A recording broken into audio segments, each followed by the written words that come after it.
live? Oh, there we are. Hey, we're live. Let's see here. All right. How you doing, Nathan? Well, thanks for having me, Mason. Pleasure to be here. Y- Yeah. Well, you and I have been on a lot of different Zoom calls. We've talked about all sorts of stuff. I think on our last Zoom call, we were talking about the app marketplace, and I was thinking, well, with the launch, it'd be great to, you know, continue that conversation. And yeah, just like I think it's a big inflection point within Webflow's development. So I think we've got some people that are going to be joining just in the comments, and I think as people are coming along, we'll give them just a second. We've got Jack, who's in the background, so he'll be helping kind of manage the comments. But as people are tuning in, maybe Nathan, I could just ask you, what'd you have for lunch? Really good question. Yeah, so it was an unusual day, lunch-wise, out here in rural North Carolina, where I'm streaming live from. A good friend of ours, a couple moved to San Diego a couple of years ago, and the man was back in town to visit family, and he said, "Hey, I'm going to be in the neighborhood. Can I bring you and your wife lunch?" And I'm never going to turn down a free meal. They say there's no such thing as a free meal. I got one Yeah. today. We'll see Oh, exactly what the ask is later, maybe from him. He's buttering us up. I don't know. But anyway, yeah. so he brought us a terrific spread, and boy, that was a nice way to spend an afternoon. That's awesome. What do you bring you? It was from a cafe. There was like a grilled cheese. There was some like potato latke, which is like a potato pancake. There was some quiche. There was some scones and cookies. It was a whole spread. It was terrific. Oh, that sounds amazing. I'm terribly sorry to bore our visitors here with lunch plans. I'd be curious. So Mason, why don't you describe how it is that we end up working together so much? Like, why is it that we are Sure. collaborating so frequently? I'm sure people Yeah. would be curious. Yeah, absolutely. And see a couple people in the comments over here. Hey, Meg, good to see you. Meg's been working with the launch of all of this, and Adrian. Oh gosh, we're getting this is like the most comments I think we've had on a YouTube in a while. Maybe I'm just, but yeah. So Nathan, you and I work together on the enterprise team. So just as there's larger organizations that are looking to come onto the Webflow platform and then trying to create solutions. So you're kind of creating solutions, maybe like a solution plan. If I'm like listening to the customer, and then we're more on like how that can be executed, whether other technologies, like I don't know. I think you and I have gone back and forth a lot. Um, how did you come to We Webflow? well, yeah, we both have strong opinions. And Yeah, actually, just before I answer that, I'll piggyback and say, certainly Edgar Allan predates Webflow's enterprise motion, and so for a lot of product-led companies like Webflow, uh, it sells itself. People just love it, word spreads and things. And so, but when it turns out that someone loves Webflow, brings it to a large organization, and there's lots of people working in the tool, once you get to a certain scale of usage, then the needs change a little bit. And so yeah, that's sort of the enterprise offering at Webflow. And because Edgar Allan, it goes without saying, I'm sure for the folks on this call, is one of our top enterprise partners. You've been building in Webflow for clients for a long time, and then with enterprise coming along, now you're also doing some of these enterprise deals. And you can speak also to some of those differences in needs once you get to a certain kind of scale. And a lot of the work that Edgar Allan does is a model for a lot of our listeners. In fact, we have a podcast that Matthew does here at Webflow. He's on the community team, and he'll post, "Oh, this week I spoke with so and so, and these are topics, whatever." And there's a little thing that says inspiration, and everyone who builds in Webflow has their favorite Webflow celebrities. And I would just venture to say that whenever it says the people that inspire me, for the last 10 of these in a row, Edgar Allan and/or Mason is on the list. So thanks for all that you do, and for being such a great partner and collaborator. well, thanks. Yeah, it's interesting. So I've been in the agency business for 23 years now, which is kind of like forever. And you've been building the internet since 99, which I love that on your LinkedIn bio. Also, if you don't follow Nathan on LinkedIn, you should. He makes LinkedIn way less cringy That's the only, like, I think you've brought your you've brought your whole whole personality to LinkedIn, which doesn't always happen. But yeah, we actually started working in Webflow because I was tired of delivering red lines to enterprise clients for AEM builds. And I was like, gosh, this isn't that hard. Like, we're just building the internet. We're just building, this is stuff that I've been doing since, before the .com bust. Like, we should have a better way of doing this. And our team adopted a Webflow to just build those designs, be able to take it around to stakeholders, show them what it looked like in the browser. And then we were like, export the code. Okay, now you can go in and cobble that together with whatever horrible system, CMS that you're working with. And I'm not going to name names, but AEM is at the top of my list, and so is Sitecore. Like, those are the ones that I really hate. You won't name names except for that one, yeah. Except for those two, yeah. But it rhymes with Schmadobe, right? Okay. Yeah.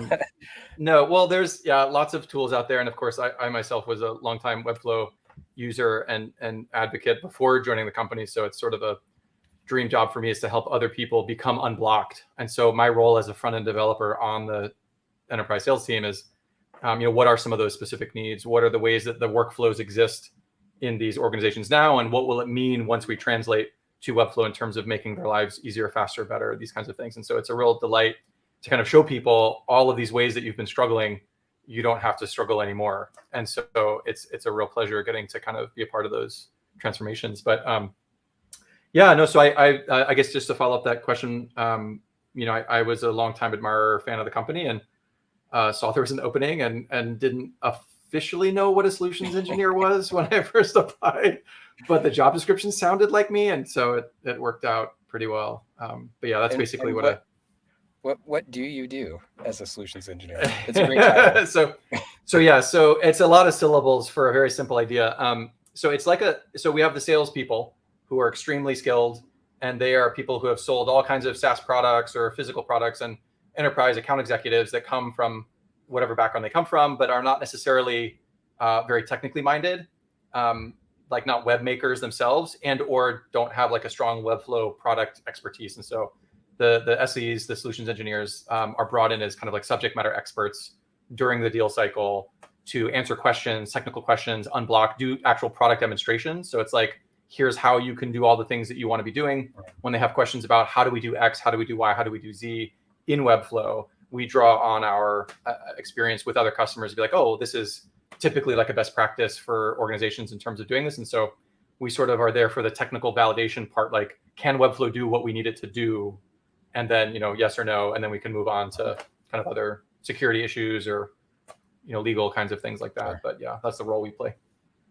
It's, I think, a great kind of like description of what your role is around, like, can Webflow do this thing that I'm asking? And then this idea of a new surface, or kind of like the web app marketplace, where now, like, if there's not that ability, then there is that ability to now build on top of Webflow. And it's amazing because, if we look back just within the last year, I think Webflow has been shipping so much, and it's really, really incredible. And there's all these quality of life features, but there's just never enough time. There's so much to build and so many of these edge cases. And for years, I feel like I've just been like, put me in the game, coach. Like, we're ready to build. Like, we want to build in an official way. We've actually been building products, alongside of Webflow, but just trying to be able to have like some access. And now that there is that access, that's what's like super exciting. So, for example, HubSpot integration, that's something that gets talked about a whole lot. And now that there can be like a HubSpot integration app, like, there's a lot of ways to be able to integrate HubSpot, but to have what I would say is like a clear lane, I think it just, it starts to address a lot of those like what about questions, like, well, what about this? What about this? Anything that you're seeing or thinking about as it relates to just kind of the extendability of the platform? Yeah, what a terrific question, and what a great segue that it's almost like you planned that from the early part of the conversation.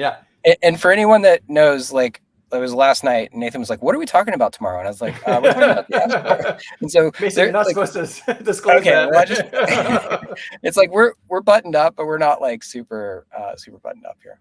No, we just said it's gonna be like a casual chat. Pretend like we're just talking, and there happens to be dozens of other people, watching and listening. So, but thanks all of you for joining and welcome.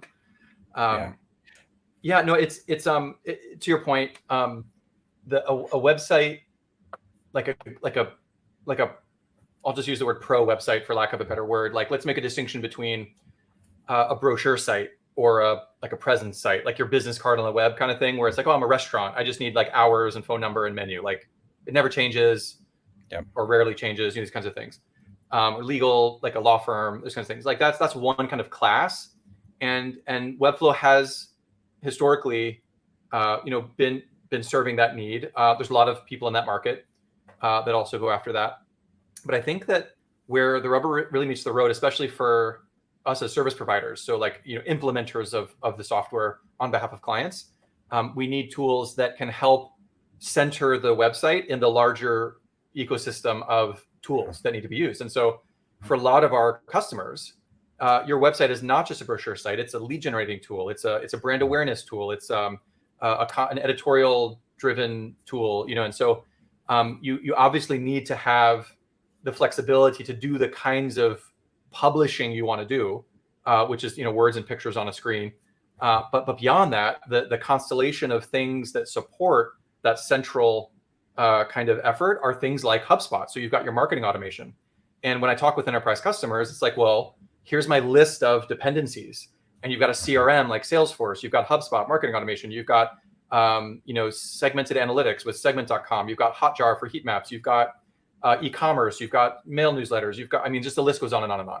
You've got your DAM, like your digital asset manager. And so part of the challenge and the opportunity then is, we can integrate those things with Webflow now, but can we make it easier?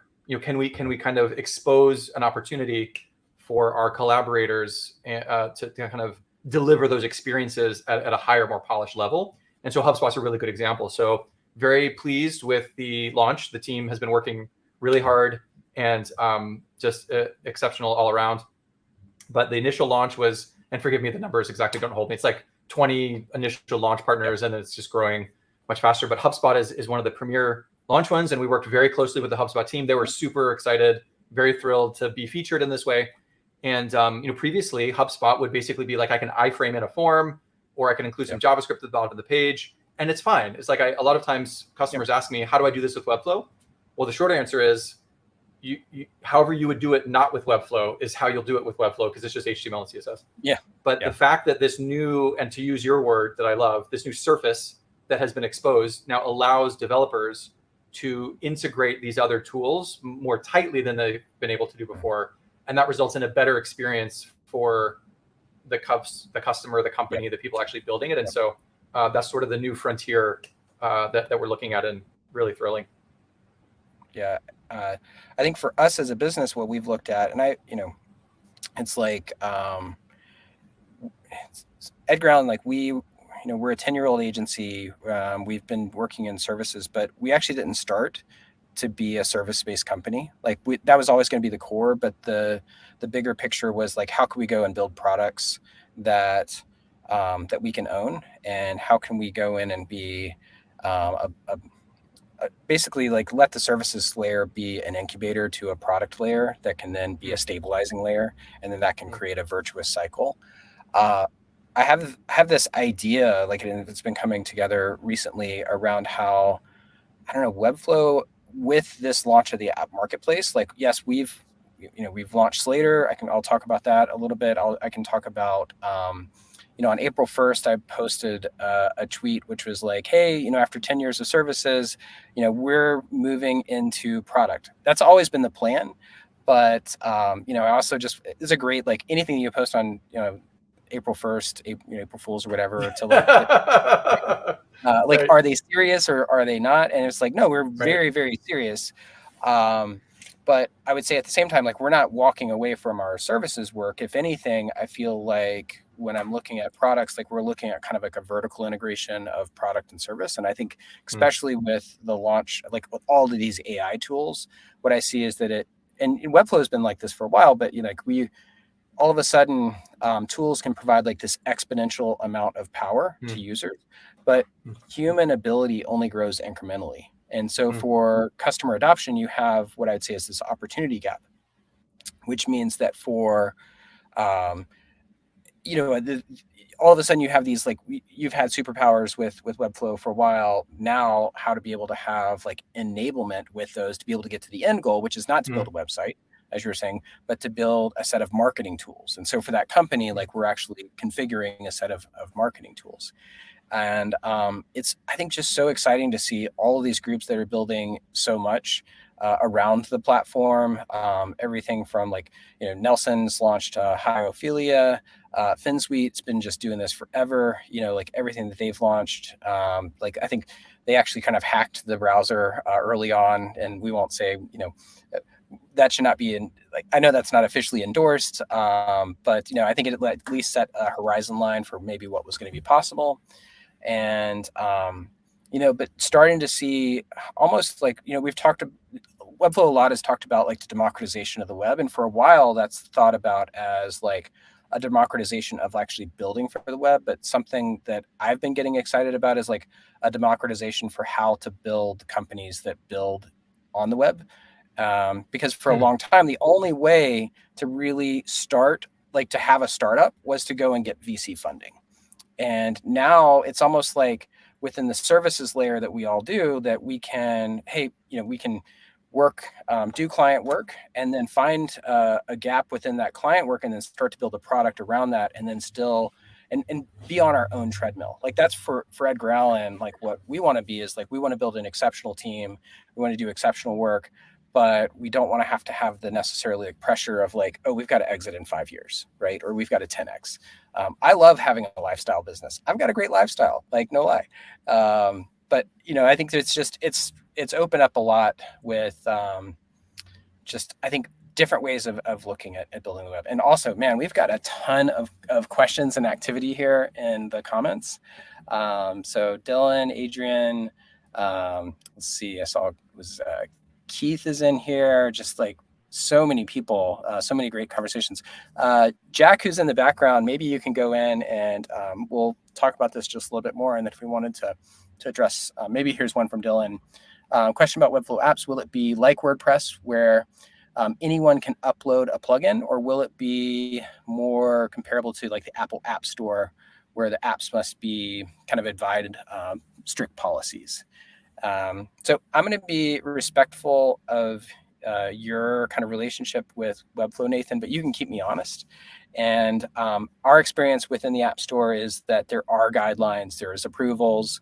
You can't just do anything. And so I see it more like the Apple App Store, which there is like we had to go through QA. We had to, there's ways in which we're interacting with the API, and it is like a curated list, which I think is right. On the one hand, it's great to be able to grant access to anyone, but as it is a platform, like a literal platform in which there is visibility to different apps, that you want to have a really great experience for that end customer. Nathan, anything you want to add there, or Dylan? I hope that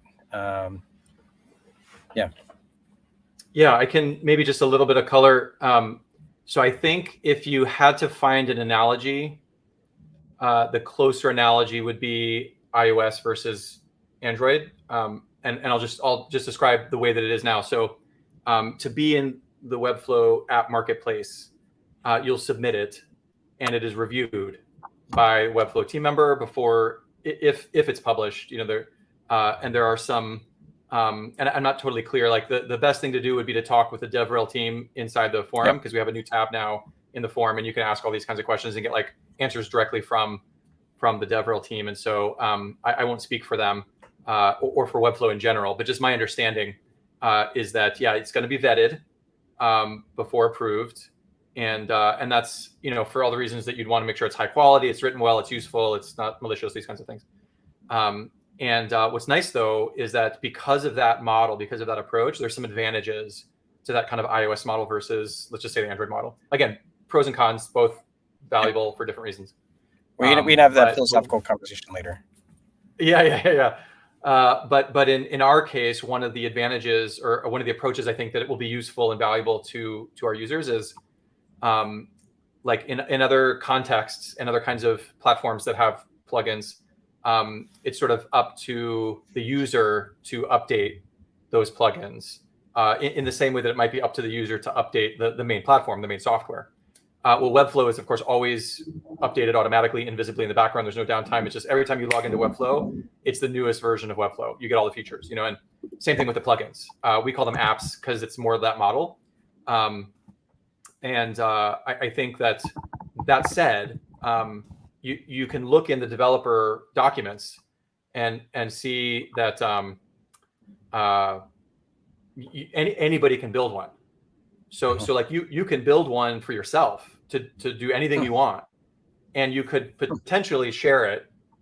You wouldn't have like a distribution mechanism like a store, but in that sense, you could like make things for yourself and share them with other, like your clients, for example, perhaps.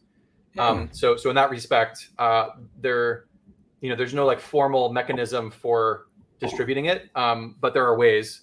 And again, I would direct you to the DevRel. So in that respect, if you were like, I want to just make my own and I don't care about it being vetted for approval, I can just make my own and use it. And so in some respects, again, I don't want to speak for the DevRel team, but it's sort of like the best of both worlds in that respect. Because you can sort of get it to do whatever you want, and it's going to be safe.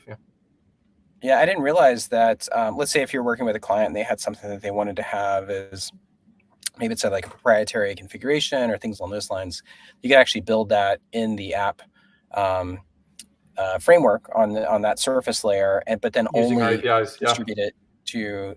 Wow, that opens up like so many doors there. Let's say you're running like a big publishing type of site or things along those lines, and you had something that you wanted to be very specific to that authoring, that you could go in and start to extend that.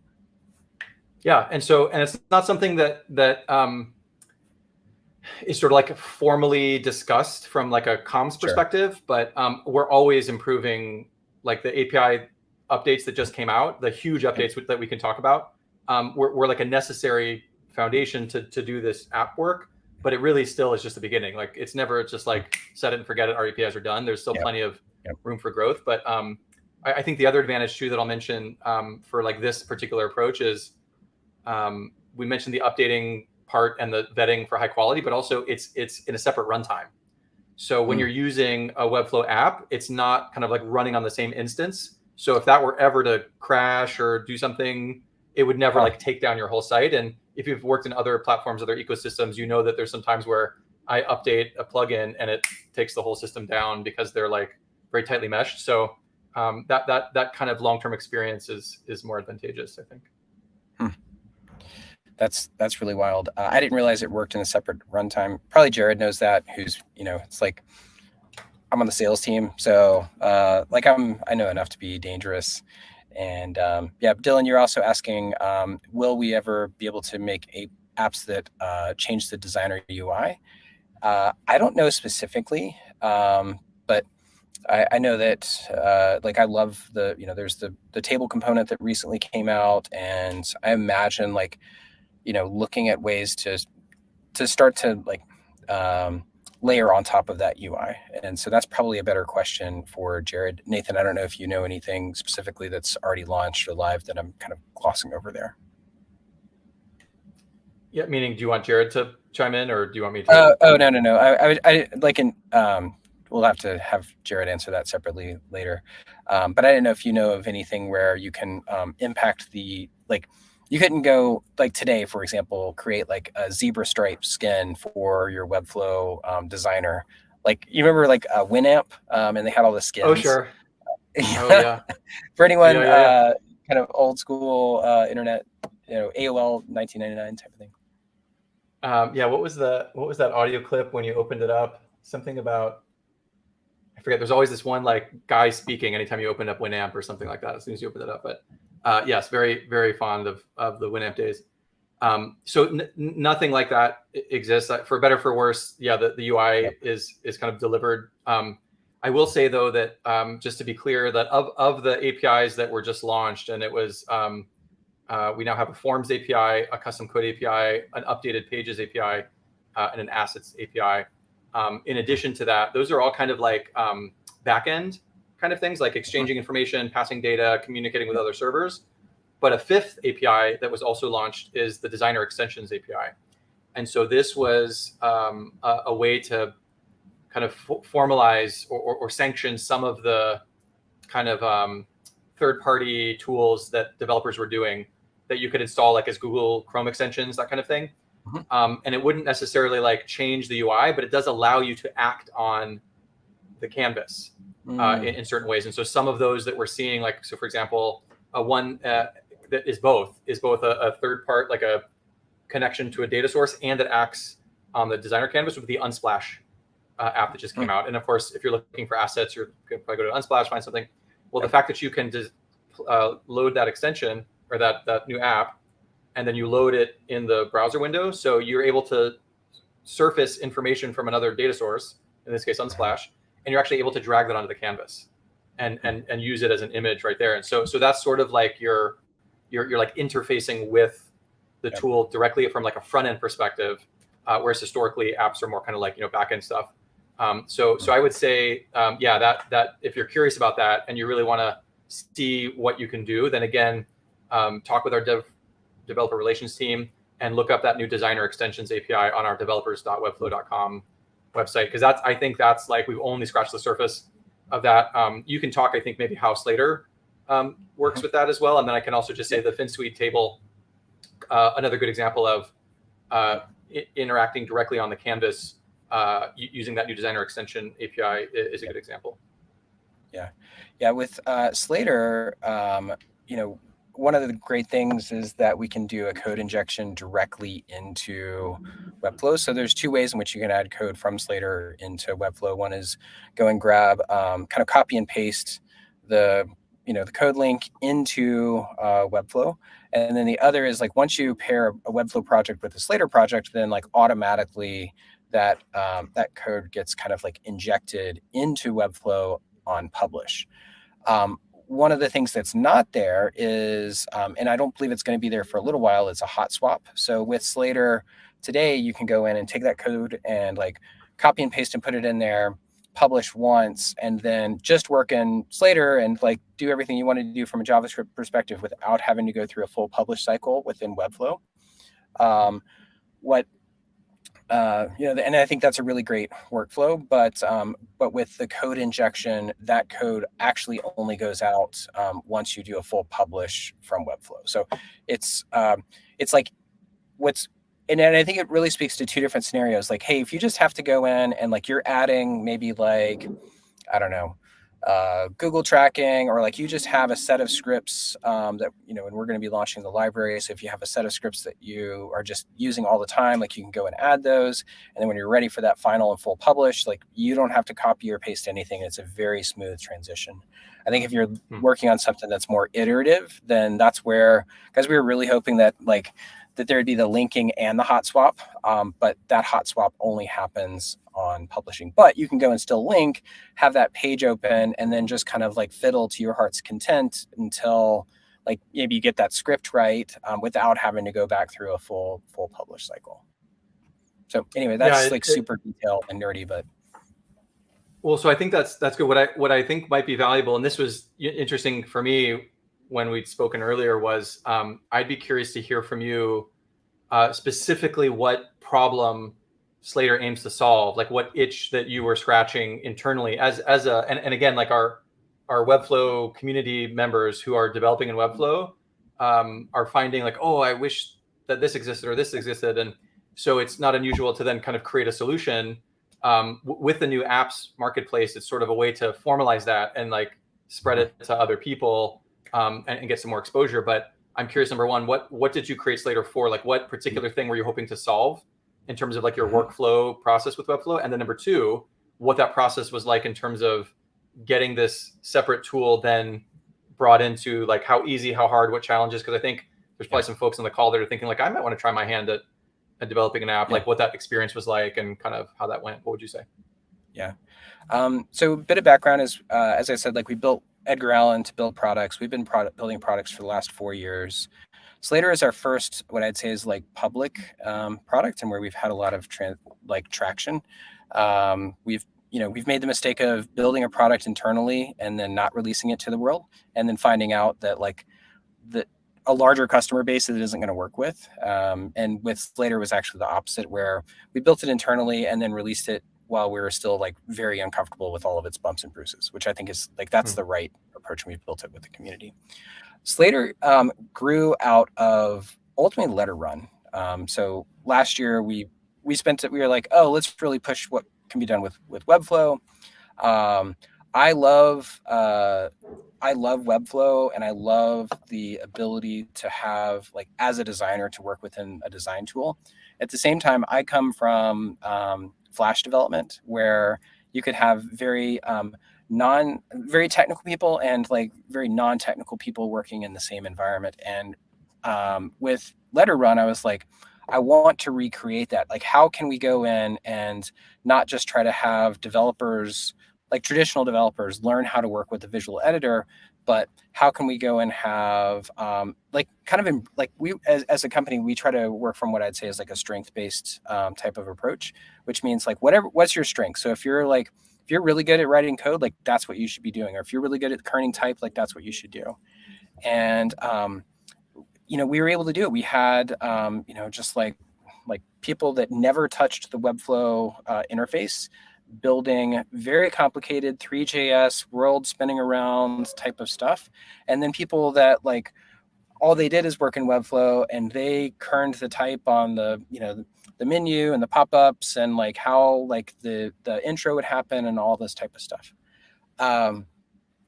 I got a lot of gray hair from that project. It was one of these, and I talked to that, we were able to go and get quick wins. Yeah, totally. Like it was Flash and ActionScript. Like I had that intro to ActionScript book, and I would just take that and go through like one chapter a day type of thing. And this was back, I was listening to like Radiohead and just grinding away. Yeah.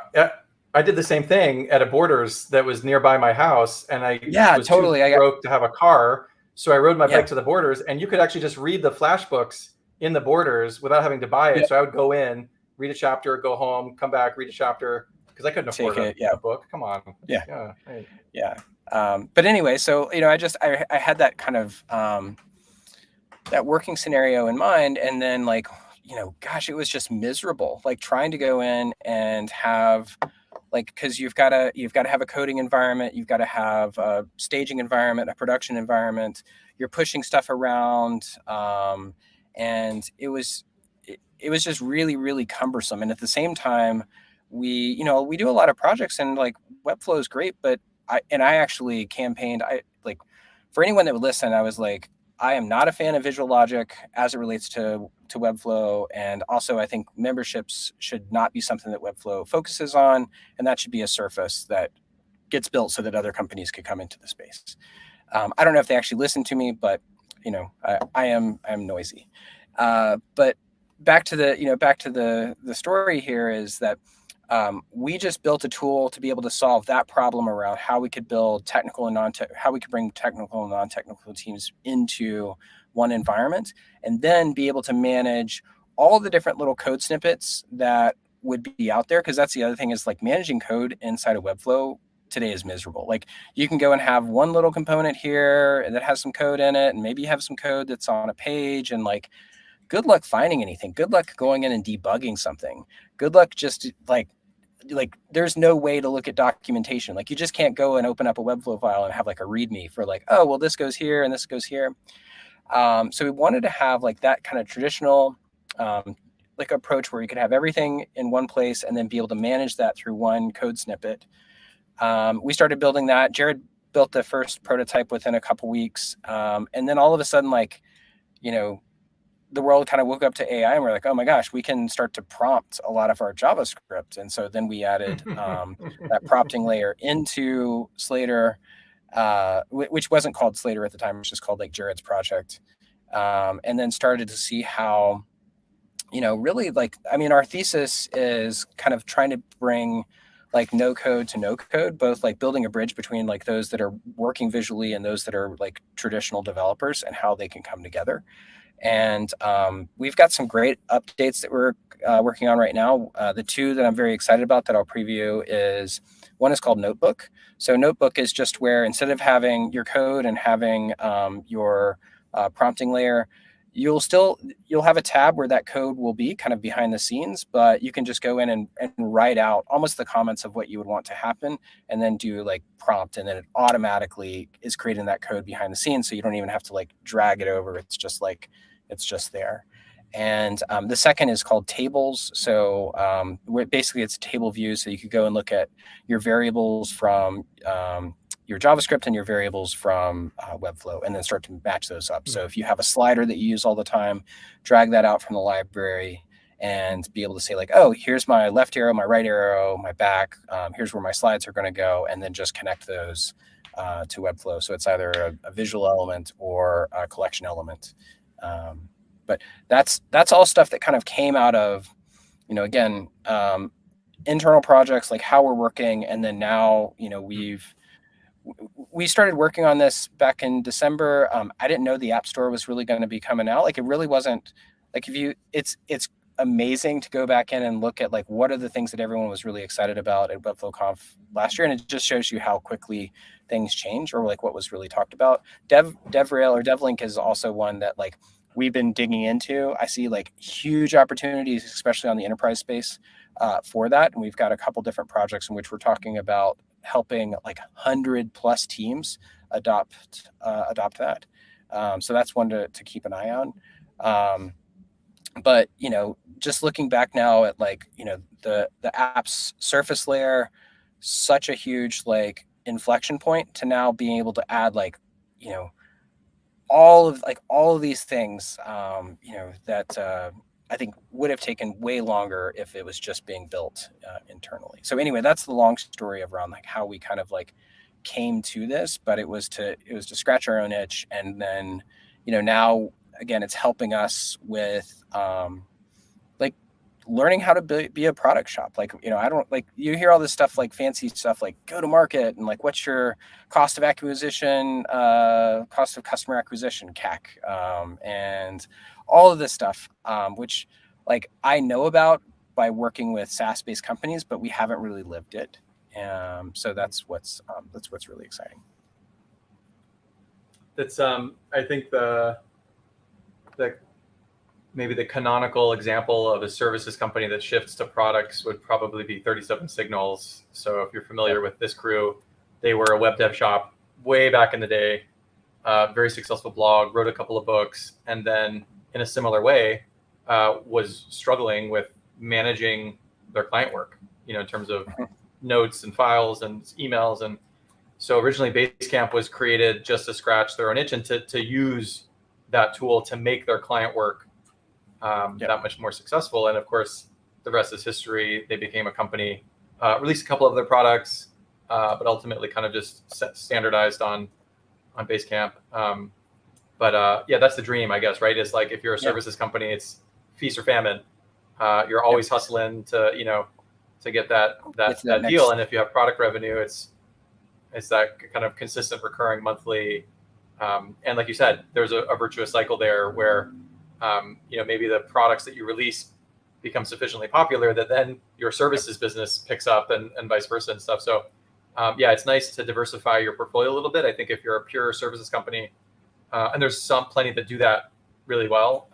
I had a go of it for about 6 or 7 years, and had a similar thought of like, I bet going into product would be really would be nice. But it wasn't meant to be. But I love that. And the same way that Slater is scratching that itch for you, and there's other tools that, like you said, you've done and released internally. And then just to mention FinSuite again, like the attributes approach, this table app that they've released, the same kind of thing where it's like, we build in Webflow all the time, and here's the ways that it makes us better and more successful. And if there's a formal way to share those with the wider community, then everybody wins. And so that's been a big part of this app's launch is how do we make Webflow more than just the best tool for doing visual web development, but can we actually make it as fully extensible as possible, so that there fewer limitations and frustrations. And I think, just to call out as well, like the member stack team, I think they were one of the first groups that actually made an official like Webflow focused app. But they started off as well. They were just doing Webflow development, and they kind of noticed there wasn't a memberships option inside of Webflow. Whale Sync, same type of thing. Someone was doing a project, Webflow project, looked up a video. I can't remember. I've met him. He's super nice. I apologize for not remembering his name. But looked up a video from Connor, and it was like an hour-long video around like how to sync Airtable and Webflow. And it was like, it's got to be easier than this. And it was it's a really, really well done video. If you haven't gone back and watched that, I mean, he's just done so many really great videos. But that was one of these where it's like, oh, let's shorten the distance from instead of an hour to now like 2 minutes. And it's just all of these opportunities that I think that are out there to start to diversify like what that portfolio of the business is going to look like. And also to just like throw out there, it's going to take a while. So as I'm thinking about building a bridge to build a rocket ship, that we're like right now we're at like 16 paying customers, which is amazing, but it's a long way to go to be able to get to profitability. And so we're still going to be doing a lot of services work, but we have been now focusing in on just like we have a team that is focused on product. And the other numbers, and we're going to start to put these in our weekly email. I think we have 750 around there, like people that are using Slater, and then daily actives, it's like 120, something along those lines. So like a really like, and I also want to thank the Webflow community for just being gracious, because we're figuring a lot of this stuff out, and we're getting such great feedback. We've been building with the Webflow community, really since probably March, April, like where we started like sending it out to a limited number of people, and just like all the features that we have in for what I would say is like our V1 launch, which is still, we're going back into doing like a design update. Those were all a result of people that have worked with us, been kind of like feedback, understanding of some of the hard edges and all the feedback. Yeah, and that's it makes me really happy to see. I mean, the goal for all of it is, can we be more successful, happier people? And that's the thing. It's like I'm also a big fan of Whale Sync. That in fact, I don't know if we can include like links in the show notes after this, but there's this really fun YouTube video of one of the Whale Sync guys showing how you can do programmatic SEO that uses Webflow CMS and Builder plus Airtable plus ChatGPT to generate novel descriptions, and it just blew my mind. Like, generate 500 unique custom programmatic landing pages in like 30 minutes or something, and that's like a whole new frontier in terms of and because it's like it's encouraging to me and empowering to see you build Slater out in the open, because product development is really hard. It's like it's the whole. I have like so much empathy for the Webflow team through this, because I'm out here like let me tell you what you should be doing, and then I get in there and I'm like, oh, it's difficult. No, it's I mean, just doing services work is a different, it's like a different part of your brain, I think, even than doing product work, and it's a real joy to work at Webflow.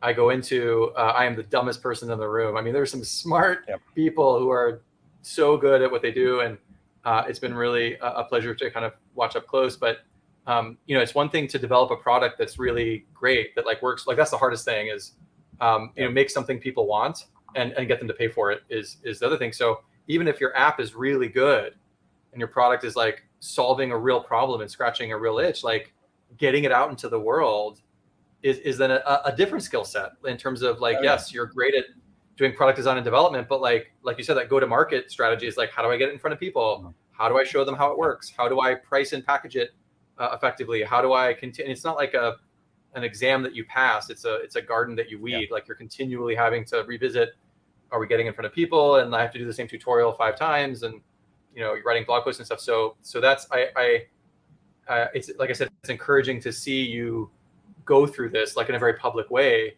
because it's easy to just look at these overnight successes overnight, where like you do some product and it gets launched first, top page on Product Hunt, and people are throwing money at you. But no, in reality, it's a real slog, and it's it might take a couple before you get like what was the there was a story I learned from the Angry Birds team. It was like a Finnish game development company. No, look this up. Someone can look this up while we're chatting on like Wikipedia or something. But I want to say that Angry Birds was the 37th game that they had developed.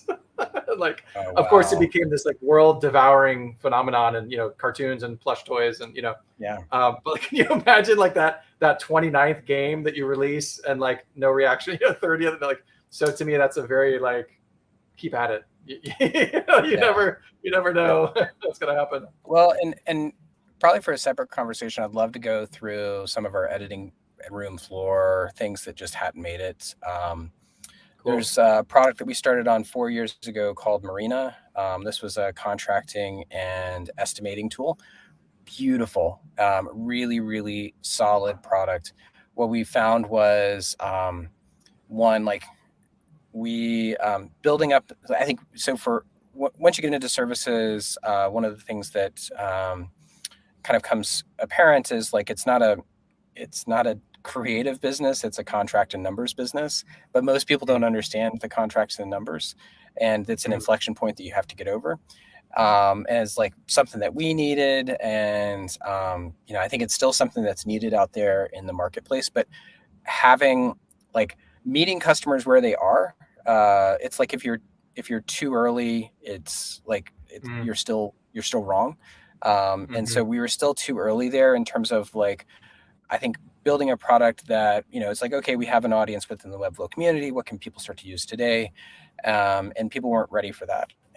Another product that we've built, it's actually an enterprise only product, which is WES. And so this is a deployment and staging environment specifically for Webflow enterprise customers that need to be able to deploy it, Azure, or need to be able to do like some very complicated, I would say like things that have to happen within their environment. But that's one that's like, we've actually made money on that product, and I'll say this, like we've only sold it with the Webflow enterprise team, but that's not one that we can just like our fate is very tied to like, okay, how are we selling this with Webflow, right? And so it's like that go-to-market then became more challenging.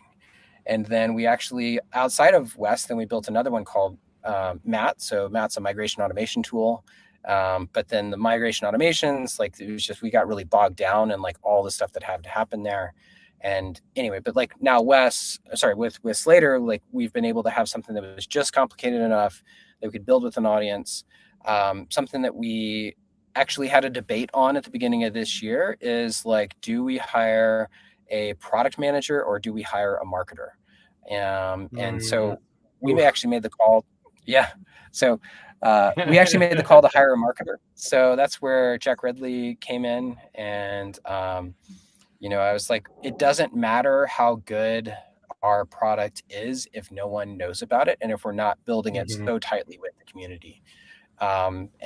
So that's where like, I saw Andrea's in here, and, Jeff, and like all these people, but like, it takes so much time to like individually start, like Jack does really like these great interviews, and then we're doing office hours once a week. And like so much of this stuff, you hear about things that like work on things that don't scale. Like, it doesn't scale is like office hours. It doesn't scale is like individual.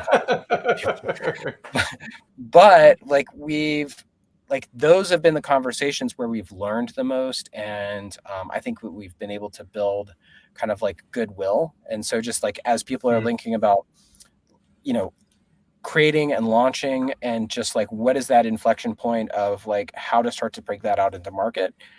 There's no like go to market that's going to work for everybody. But just, I think, trying to have a deep sense of empathy and to like, listen and work with people and get out early. That's where we've experienced success. But again, like we still have it is such a long road to go to be able to have something that's going to be at break even, much less profitable. How has But we're still here for so it. because We're still here for it. because you had been working on Slater since this past spring, and I'm noticing a trend in your product name. So we've got Wes and Matt and Slater. These are all like boy names for babies. Essentially, you gotta. Well, Marina. So. Oh, that's true. There's a girl name. Okay, all right. There's a little representation there. And Edgar Allan. So we do name products after people. After people. Okay, so that's the clear trend. Yeah.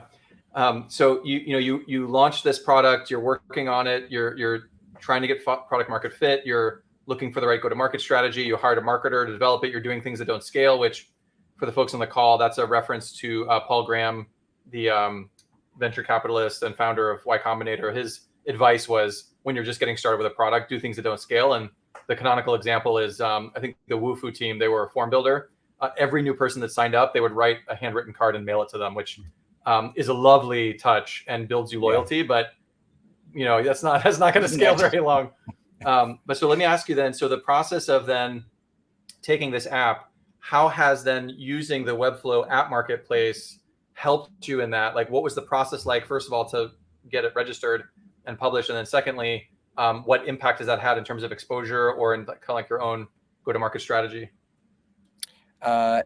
It's been fantastic, and we definitely saw an uptick of being within that marketplace. I would say though that it's like we're not leaning on that being the only channel. So we're looking at when we talk with our customers, we look at kind of a 3-channel approach. What is going to be our own channel? What is going to be our earned channel? And what is going to be our paid channel? And so for things like our contest, like that's actually kind of, we would consider that as paid media.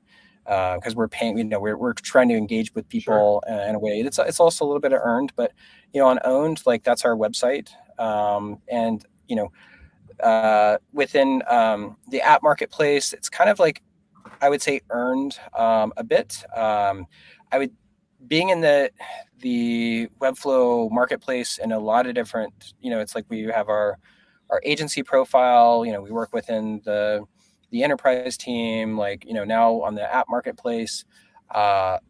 It's a fantastic platform, and Meg, who's on here, like she's worked with us, and like just the DevRel team has been amazing. But we can't fully rely on that because it's not a channel that we have full control over. So it's like we want to influence that channel. We want to be able to drive people to that channel, but it's kind of boots on the ground, like engaging with customers and looking at ways in which we can start to show the value. So for anyone that's like hoping like, oh, you just like get in there and turn the key and like you're done, it's good. It's very, very good. And as I said, like we've seen a huge uptick, but our best driver has been referrals, word of mouth. We've had incredible people that have been going and creating videos around like how they're using Slater, and maybe Jack can go in through a couple of those in the comments. Those have been our biggest drivers, and the benefit of the development or the Webflow team has been almost like, I would say, if I was to make an analogy, it's like somewhere between a big brother and a personal trainer, where we're getting kind of advice and guidance. Like they're like, hey, you got to have terms of service. And I was like, oh yeah, I totally need terms of service. And we were like, why you want to have that? But like, that's just something that I've always kind of ignored. And I'm married to a lawyer, so I should know better. Yeah, I was going to say, I'm sure. Yeah, Margaret's going to have some words. Yeah. We've had strong conversations there. But I think that's the thing that's such a huge opportunity. And I would also say for anyone, because I was talking with a group yesterday that's in the app marketplace for Webflow, or sorry, the app ecosphere of Webflow, but isn't actually in the marketplace. And it sometimes can take a little bit of time. Like sometimes like you might submit something and not hear back. Like we actually submitted 2 applications we heard back on Slater. We didn't hear back on Wes, but it wasn't because like Wes was rejected. It was just like that's just not what was going to be within the first release. And so I would say kind of be patient. With the team, within the Webflow team, they're kind of getting going with this.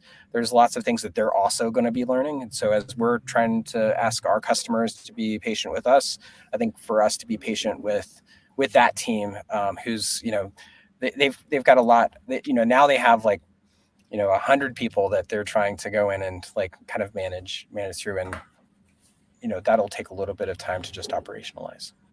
It's a lot of work, and it's a whole new, just talking about developing new skill sets and kind of pushing yourself in ways like, Webflow as a company grows, and, there are core competencies involved in, number one, API development, and number two, managing an ecosystem and developer relations and having a marketplace. And those are whole new, I'd say divisions, but like, areas of the company that are relatively new.